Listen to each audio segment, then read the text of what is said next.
Pozdrav drugari, dobrodošli na kanal My Fungian Nature gde vas vodimo kroz čarobni svet gljiva. Moje ime je Miloš. Možda se pitate zašto sam ovako sa strane, to je zato što danas imamo specijalnog gosta.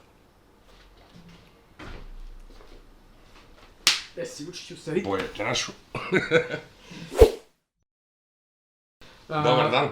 Dobrodošao i reci nam nešto o sebi, predstavi se za one koji te ne znaju. Ja sam Dušan Vučić, Miloša Gajića znate, član sam Gljivarskog društva Niš, jedan od osnivača od nastajanja Gljivarskog društva Niš.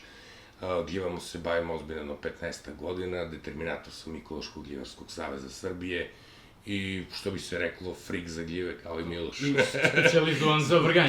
Da, to je sfera interesovanja koja je počela kad sam jednom prilikom naišao na knjigu Naši vrganji. Pratiš naš kanal, gledao si prethodne epizode, šta misliš o... Jesam, naravno, ispratio sam malo, bit ću iskren, nisam stigao sve da pogledam, traži malo vremena da mogu da sedem, da to sve na tenane odgledam, da ne bi ovako slušao usput, ali ono što sam vidio jako mi se sviđa i imaš podršku moju, samo da nastaviš. Odlično. Pretpostavljam da znaš šta je tema današnje epizode, stigli smo do... Pa, čim si me zvao, mora da si dalje vrganje u pitanju, šalim se, da, naravno, ispratio sam po nekoj logici, tu si negde stigao do nekih kserokomoida, čini mi se tako, otprilike. Tako je, kserokomoidi su naša današnja tema, šta možeš da nam kažeš o njima, koje su to gljive, koji rodovi i tako dalje? Pa, kserokomoidi možda i nije neki pravi naučni naziv, jednostavno mi zovemo kserokomoidima sve ono što je nekada pre, modernije podele vrganja i vrganjevki bilo u rodu Xerocomus. I najčešće za to koristimo naziv za rodove kao što su Xerocomus, Xerocomelus, Hortiboletus i neke još druge manje rodove koji su ili monotipski sa po jednom vrstom ili sa više. Da, njih sam svakako spremio za drugu kategoriju, odnosno kserokomoide u širem smislu, da tako kažemo, i o njima ćemo ili zajedno ili ja samo u sledećoj epizodi ili u nekoj narednoj. Ništa, pomenuo si rod Xerocomus, to je znači taj neki osnovni rod, da tako kažemo. Koje vrste su u njemu zastupljene u Evropi, imamo li ih sve kod nas i tako to šta možeš od njima da nam kažeš? Dakle, od vrsta koje su, kod nas prisutne i uopšte koje dolaze u ovaj rod su Subtomentosum, Sylvodensis, Ferrugineus i Chrysonemus. S tim što Chrysonemus nemamo još uvek zvaničnu potvrdu da ima u Srbiji, ali trebalo bi da ga ima. Dobro. I koje su neke njihove zajedničke karakteristike, mislim ako ima zajedničkih karakteristika? Jedan od narodnih naziva za rod je baršunovci, znači upravo koji dolazi iz te karakteristike njihove da imaju baršunasti šešir. I neke osnovne karakteristike su da taj šešir je neke smeđe ili maslinasto, ali variabilne boje. Trusište je obično žuto, u kasnoj fazi maslinasto, drškice generalno najviše ima tu žutu nijansu, jer mogli bi da kažemo žuta. Najčešće je bez neke ornamentacije, ali može imati neku pseudoretikulaciju pre svega. To su neke osnovne karakteristike, najčešće ne oksiduju i ne menjaju nešto, nemaju neku promenu boje mesa ili je to slabije izraženo, znači, ali u svakom slučaju nije nešto karakteristično da su izrazito menjaju boju na presek. Ok, znači pomenuli smo kao prvu vrstu Xerocomus subtomentosus ili to bi bila podstavka ili tako nešto, valjda zbog toga što je baršunasta, lišana kao. Šta imamo kao neke njene bitne karakteristike? Pošto da je tog latinskog naziva subtomentozum, to znači jastučast, što je zbog tog oblika jastučasto koji ima šešir gore zauzima. To je generalno karakteristično za sve vrganjike, ali mogli bi da kažemo da je za ovu vrstu to još malo izraženije, tu taj latinski naziv. Šešir je braunkast ili oker, pa eto, ponekad je crvenkast, možda menja malo boju, nije teško toliko prepoznati gljivu, vrlo retko ispucava, ali nekad se desi da ispuca šešir. A to prisustvo tih pukotina, to je bitno u suštini za kserokomoide, da. Naravno, znamo da je to pravo pitanje kada je reč o kserokomoidima, jer jedan od načina njihovog razlikovanja je upravo, da kažem, ta pokožica šešira, način na koja ona raspucava, da li raspucava cela do samo jednog dela, da li su sitne, krupne pukotine i ono što, na šta posebno obraćamo pažnju je boja između tih pukotina. Oksidacija kod subtomentozuma je jako slaba, nekad može da izostane nakon prvog reza plodnog tela, poprečnog preseka, ali se u suštini uvek kasnije javi kao makar vrlo blaga i nekad da bi utvrdili tu vrstu, ako nismo sigurni, moramo da sačekamo recimo 5 do 10, 15 minuta. Da. Mislim, zar nije to karakteristike kod većine ovih? Zapravo, možda ne za sve, ali da mora da čekamo. Kod kserokomoida zapravo najčešće moramo da čekamo. Znači, nismo sigurni zapravo dok ne prođe neko vreme pa vidimo da li ima tu neke probleme. Tako, da. Okej. Šta još imamo za njih na držci? Rekli smo imaju tu neku pseudoretikulaciju. To je kod ove vrste onako zastupljenije nego kod ovih drugih? Kod drugih jeste češće i upravo možda nekad ta pseudoretikulacija pomaže kad nismo sigurni da odredimo i eto, javljaju se i neke tačkice malo, možda nekad po rđaste boje. Ok, a što se tiče mikoriznog partnera, da li su izbirljive ili mogu da... Nisu preterano izbirljive, listopadno drveće u pitanju, znači isključivo sa listopadnim drvećima, zaista mogu da se susretnu raznim tipovima terena. Ima godina kad im jednostavno odgovara i kad zaista budu jako brojna gljiva u šumi. To bi bilo to što se tiče prve vrste, sledeće nam je Ferrugineus. On bi trebalo, ako se ja dobro sećam, da ima tamniji šešir najčešće i šta je još neka od bitnih karakteristika za njega? Mislim, po koje se on razlikuje, na primjer, od subtomentosa? Pa ovako najpre su hvatiti zato što je rekao tamni šešir, znači ta tamnija kombinacija tamnog šešira, da kažem, koja vuče u brown, čak i u tamnom brown, sa svetlim žutom drškom, otprilike nagoveštava, ako smo već u rodu Xerocomus, da već znamo o čemu pričamo. To je vrsta, inače, koja je dobila naziv Ferrugineus trđasto, jer može da imate neke sitne rđaste tačkice po držci. Što se tiče staništa, to je uglavnom četinarska vrsta, mogu da kažem visokoplaninska. Sad, kad sam rekao četinarska, govorimo više o tom planinskom ambijentu, znači gljiva može zapravo da raste i u potpunosti bez četinara i samo u listopadnom okruženju, evo konkretno pre samo 7 dana, ja sam tek drugi put našao u gljivu, obzirom se ne krećemo toliko u tim planinskim predjelima često, tek drugi put i to u čistoj bukvi na 1550 metara bez prisustva četinara u potpunosti. Okej, zanimljivo. Oksidacija kod ove vrste čini mi se da ili je odsutna ili je slabija, tako nešto. Evo ovako, ja ću se vezati za taj primer kad sam sad našao. Prvi pogled na moj, pošto iz nekog ranijeg iskustva je bilo da je u pitanju Pruinatus, znači Xerocomelus, međutim, bio mi je sumnjiv od starta. Onda sam uzeo, da bi bio siguran, sad pošto nisam siguran, šta je u pitanju, presekao sam gljivu i čekao poprilično vremena. Nikakve promene boje mesa nije bilo. Da napomenemo da kod ovih celog roda meso uglavnom žućkasto u raznim nijansama žute, znači nikada nije baš skroz belo, znači vuče ka žućkastom, ovde nije bilo promene. I još jedna jako bitna karakteristika, kada iščupamo gljivu, vidimo onaj dole mali šijak gde se završava, on obično uhvati micelarne končiće, znači onaj deo gde je to plodno telo gljive vezano za miceliju gljive i vrlo često jedna od karakteristika koju gledamo inače kod vrganjiki je boja tih micelarnih končića.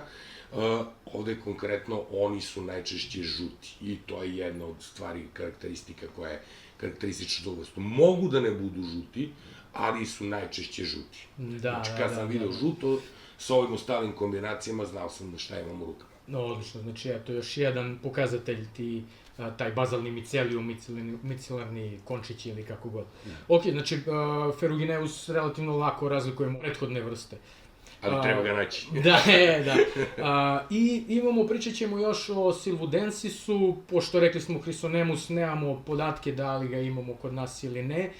Silvudensis, on bi trebalo da ima crvenkastiji šešir ili tako nešto, nosi naziv, ako se ne varam, po parku, Silwood Park ili tako nešto u Britaniji, gde je prvi put nađen i opisan. i ako se ne varam, njemu je najčešći mikorizni partner, kako se zove, Topola. Šta još imamo nešto o njemu da kažem?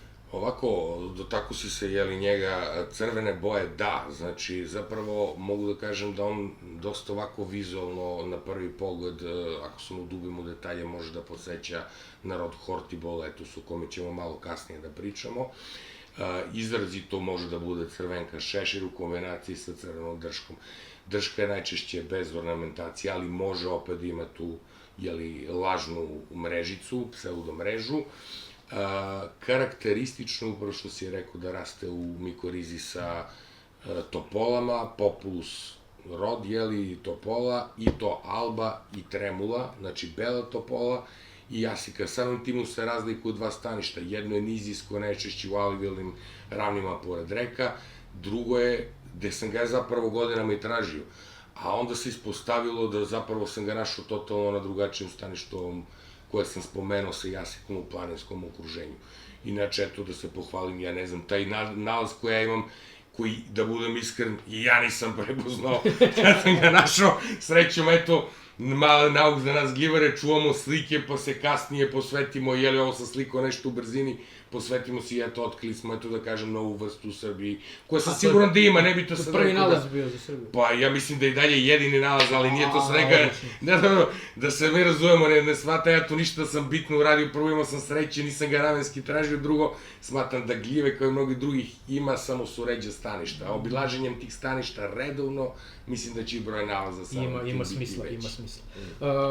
Šta smo rekli u vezi oksidacije, on oksiduje? Oksidacije nema, znači on na preseku je, znači ostaje bez oksidacije i to otprilike to, nije ga toliko teško prepoznati u tom okruženju. Da, pa stanište ga ode zapravo. Spomenuo si Crisonemus, ne bi pričao nešto o njemu, pošto smo, rekli smo, nije nađen u Srbiji, ali Crisonemus važi za lišćarski Ferrugineus, da kažem, vrsta koja jako slično može da bude i kod nje isto može da bude izražena ta retikulacija na mrešci, ali kažem, ne bi sad toliko o njemu.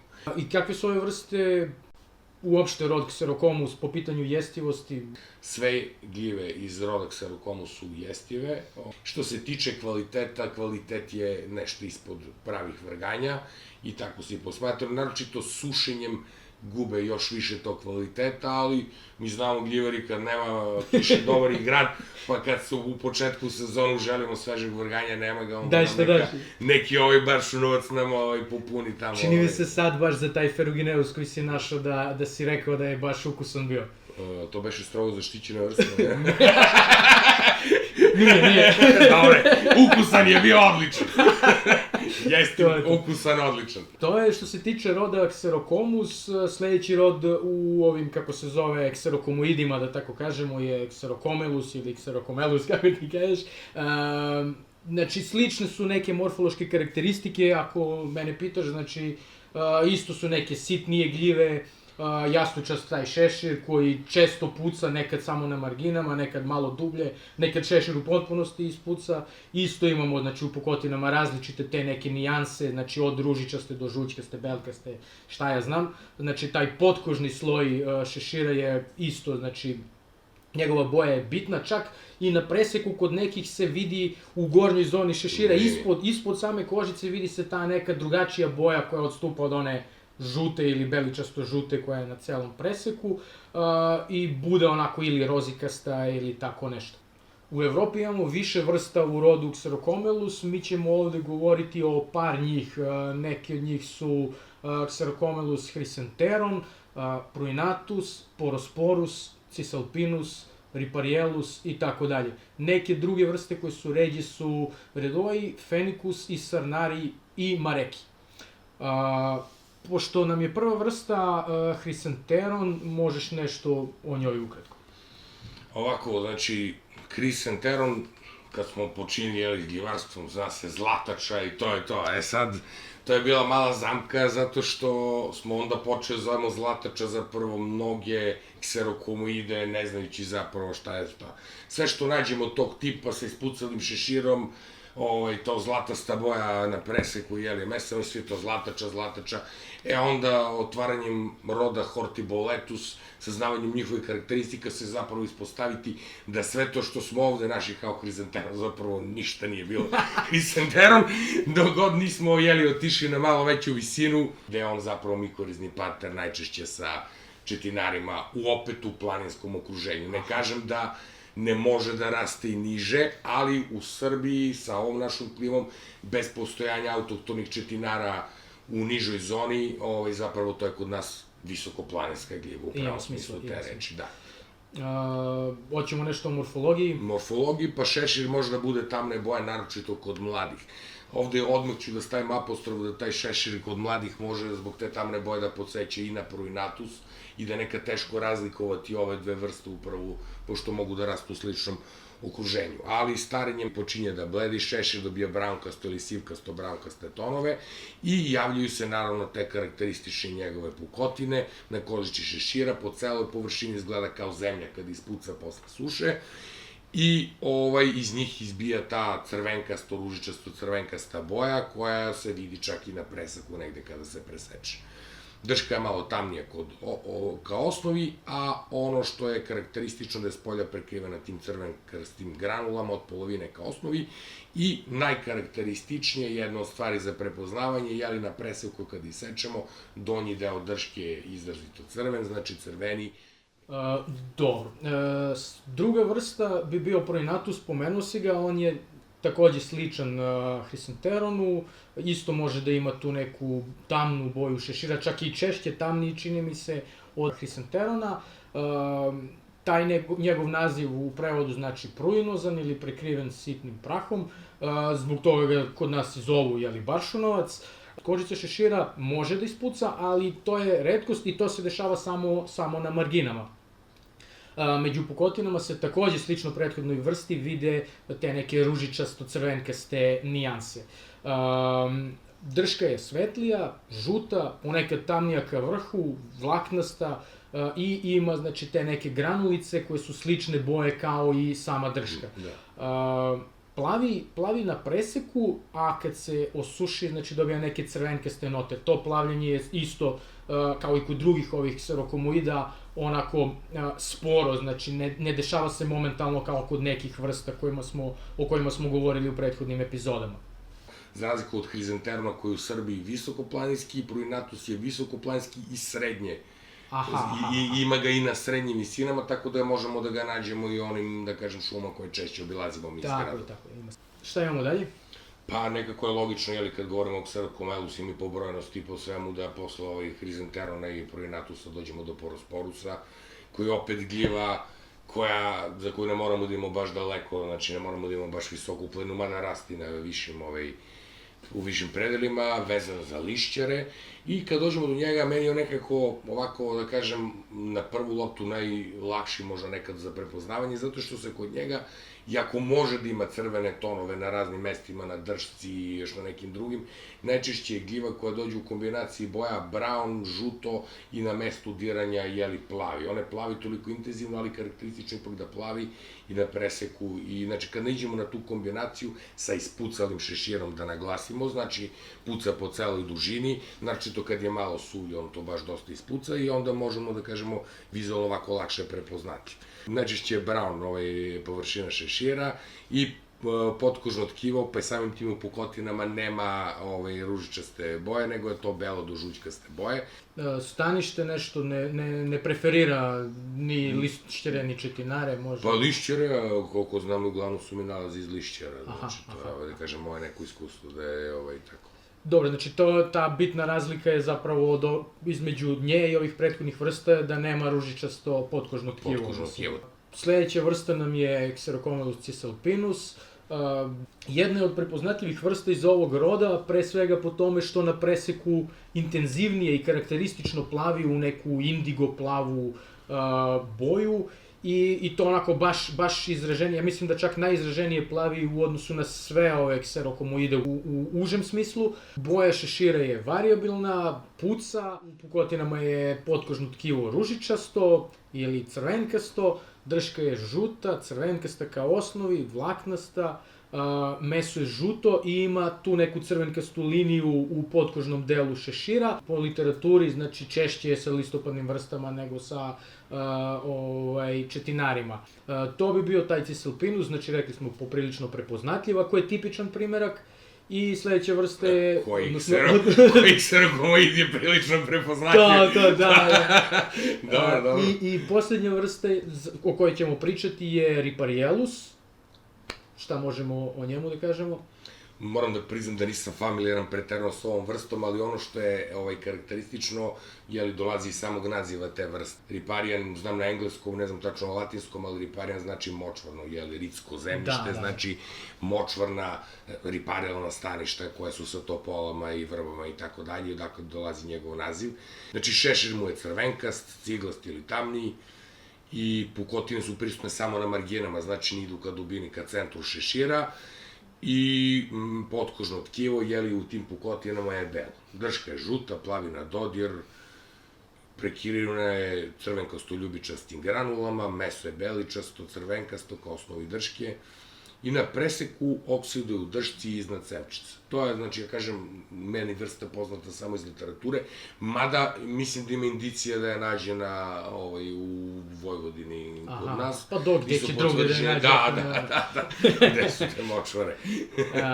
Dobro, to bi bilo to što se tiče, znači, roda Xerocomelus, i ostaje nam, znači, Hortiboletus ili ti baštenski vrganji. Bravo, baš i jesu baštenski. Tu imamo 3 vrste, to su Rubellus, Angeli i Bubalinus. Neke osnovne karakteristike ovog roda su šešir sa crvenkastim nijansama koje su manje ili više izražene, često blede kod starih primeraka ili su pomešane sa nekim drugim nijansama. Pukotine na šeširu su ređe, ali mogu se javiti na marginama. Trusište, znači kao i kod drugih ovih vrsta, je žuto, sa starenjem dobija tu neku maslinastu boju, na dodir može da poplavi. Isto, znači, plavljenje je sporo kod svih vrsta kao i kod, znači, Xerocomusa, Xerocomelusa i tako dalje. I drška je generalno žućkasta, često ima crvenkaste nijanse ili granulice, i meso je, znači, isto žućkaste boje kao i kod prethodne vrste. Okej, koji ćemo prvi gajiću? Pa prvi ćemo Rubellus. Znači, tipičan, mislim, najprepoznatljiviji kad pričamo o Hortiboletusima. Da, takozvano crveno vrganjče. To. Crveno, znači malo vrganjče, crveno. Hortiboletus rubellus je jedan od najprepoznatljivijih, znači, u ovom rodu. Prepoznatljiv je po tome što je najcrveniji, da tako kažemo. Šešir mu je baš onako intenzivno crven, najčešće ne puca, a ako se desi da ispuca, onda je to samo u tim nekim plitkim marginalnim delovima šešira. Bašunast je, možda čak i najbašunastiji po mom iskustvu, znači od ovih drugih koje sam ja sretao, ne mogu da pričam za sve vrste. Za Hortiboletuse, da. Drška je žućkasta, međutim prekrivena je tim nekim crvenkastim prahom, pa onda može da deluje i crveno ako ga gledamo iz daljine. Žut je, znači, na preseku i oksiduje u plavo u zoni šešira i u zoni drške, ali onako baš sporo. Preferira, ako sam ja dobro upoznat sa njim, krečnjak i hrastove.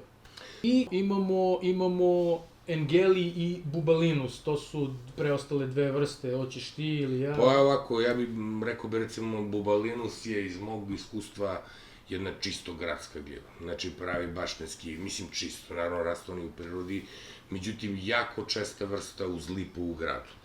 Šta bih rekao za njega?